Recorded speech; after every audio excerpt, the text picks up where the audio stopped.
mangataka izaro izay izare noalaina amfiry ny fotona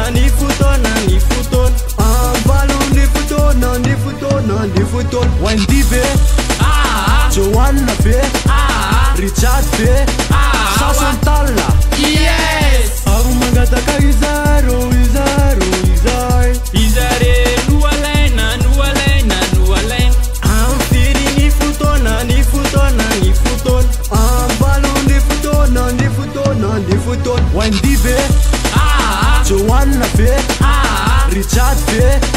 Sasantalla yes raha Wendy manaiky ana eo to tivavaka sady tsy anota intsony tsy vitan'izay amin'ny fony tsy tiavako anazy fa mity atsamy vavony sambatsy apeneza mahita anazy na zista sary ara tsy ahoaka zany fa tiako mba fatany fotsiny hoe izy sy pareveko lokoatsy amamy tivadika anosokosy ady anjotsorotsy ara-taloza ambany tany fa ny fitiavako anazy ilesy de tsy haiko fefenany tsy haiko refesina mino sa Wendy fa enonao ty finy zany eo tsy mahay mampiasina de mino sa tsy anday anao tery fefikina ampirafesina rano safidy mifoko aloha de naleko mihitsy Santalla rehefa za le matsaro anazy dia atoky izy rehefa miala dia avy zay miara mananina tena tiky izy iny basanina raha sanatry izay misaraka eo dia mony tena isotry ny vanina tsy hoe resaka adaladala fa zany mibandy rehefa tena tioa tiavana marina no mekonoko fa tsy tiako le metsara velaty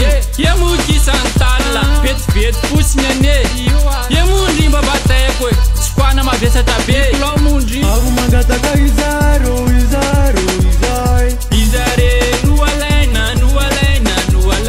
amfiry ny fotona ambalo ny fotona Wendy be Joanna be Richard be Sasantalla yes aru mangataka izaro izare noalaina amfiry ny fotona ambalo ny fotona Wendy be Joanna be Richard be Sasantalla yes